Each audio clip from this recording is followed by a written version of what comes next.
La vie était simple et paisible. Nous vivions dans un monde où les journées étaient longues et les nuits bercées par le doux bourdonnement des grillons. Nos matinées commençaient par le doux chant des oiseaux et nos soirées se terminaient par les reflets dorés du soleil couchant. Nous avions bâti une vie ensemble, brique après brique. Chaque pierre posée, chaque fleur plantée témoignait de notre engagement. Nos mains travaillaient à l'unisson, créant une maison qui reflétait nos rêves et aspirations communs. La confiance était notre ciment, l'amour, notre fondation. Chaque regard, chaque contact était empreint d'une promesse tacite. Nous savions que tant que nous étions ensemble, plus rien n'avait d'importance. Chaque jour était comme un cadeau, un trésor à chérir. Nous nous réveillions le cœur rempli de gratitude, conscients de la chance que nous avions de nous être trouvés dans ce vaste monde. Nous formions une équipe, des partenaires, deux âmes, unies. Nos aventures, grandes ou petites, étaient toujours plus riches de sens parce que nous les vivions ensemble. Elle était tout pour moi, ma confidente, mon amante, ma meilleure amie. Dans ses yeux, je trouvais ma maison, mon sanctuaire. Sa présence était une source constante de réconfort et de joie. Son rire était une douce musique à mes oreilles, son sourire un rayon de soleil dans mon ciel.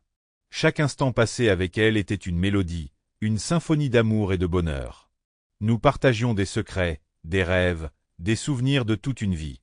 Du moins, c'est ce que je croyais. Nos conversations chuchotaient sous les étoiles. Nos rêves d'avenir partagés semblaient si réels, si tangibles. Chaque regard, chaque contact, chaque blague partagée semblait réelle. Authentique. Nous avons ri ensemble, pleuré ensemble et affronté le monde main dans la main. Il n'y avait aucune raison de douter, aucune ombre de suspicion, nous étions heureux. Notre amour était un phare, nous guidant à travers les épreuves de la vie. Du moins, c'est à cela que mon cœur s'accrochait. Dans les moments de silence où j'étais seul avec mes pensées, je m'accrochais à la conviction que notre amour était indestructible, que notre lien était éternel. Puis vint le message.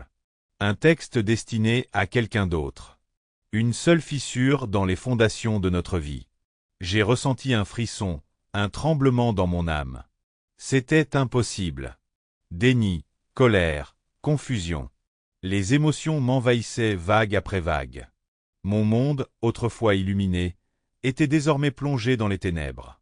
La femme que j'aimais, celle en qui j'avais confiance, me trahissait. La preuve était irréfutable, un nom que je ne reconnaissais pas. Des messages emplis d'une tendresse que j'aspirais tant. Cette prise de conscience m'a frappé comme un coup de poing. J'avais l'estomac noué, le cœur serré. Le sommeil me fuyait. Je passais mes nuits à ressasser des souvenirs, à chercher des indices, des réponses. La douleur était insupportable. Mais des cendres de mon chagrin, un nouveau sentiment a émergé, la vengeance. Je ne l'affronterai pas encore. J'avais besoin d'un plan. Quelque chose pour lui faire comprendre la profondeur de sa trahison. Quelque chose qui lui ferait ressentir la même agonie qui me consumait. L'idée m'est venue lentement, comme un murmure dans le noir. Une lettre, une simple lettre, mais avec le pouvoir de bouleverser son monde. Une lettre qui révélerait son secret non pas au monde, mais à sa propre conscience. Section 4. L'encre sèche, le piège est tendu. Chaque mot que j'écrivais était chargé du poids de ma douleur, de ma colère, de ma trahison.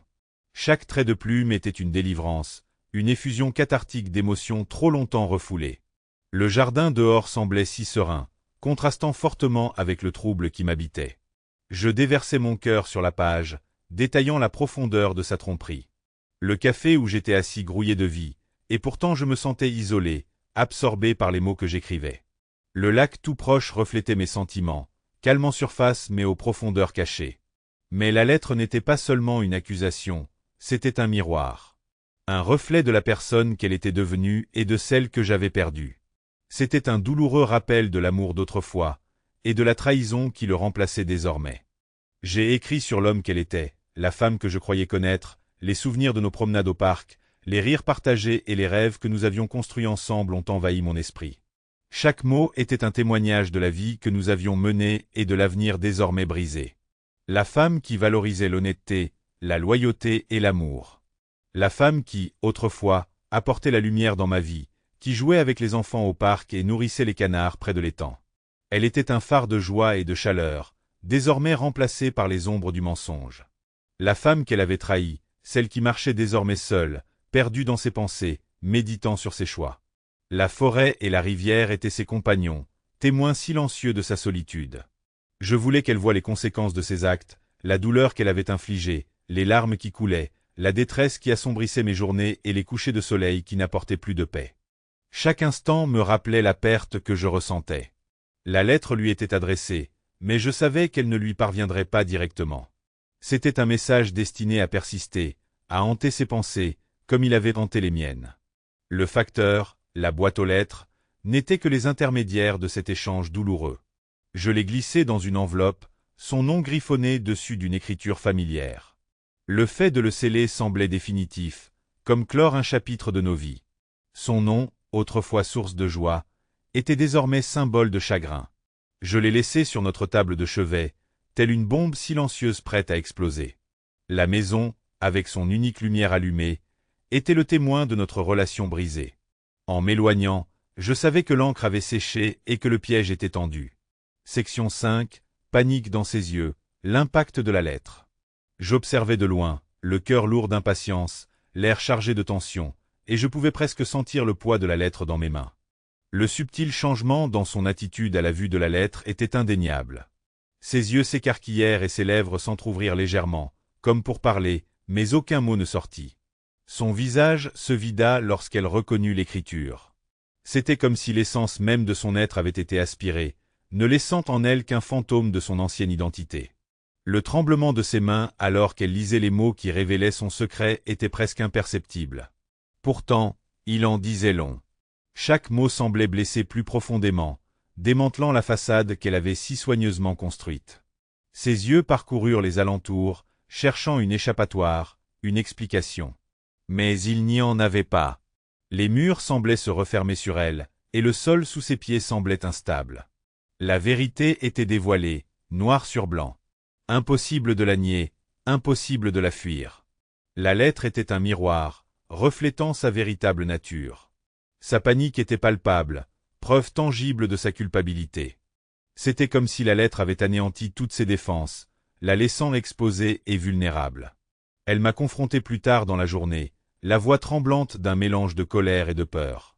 La confrontation était inévitable, une tempête qui couvait depuis bien trop longtemps, mais ses paroles étaient creuses, ses justifications dénuées de sens, c'étaient les tentatives désespérées d'une personne en train de se noyer, se raccrochant à n'importe quel fétu de paille.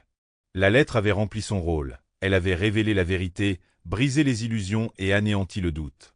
Elle s'était vue, vraiment vue, et ce qu'elle y voyait ne lui plaisait pas. Le reflet dans le miroir lui rappelait brutalement la personne qu'elle était devenue, et c'était une vision à laquelle elle ne pouvait échapper. Section 6, aller de l'avant, plus forte.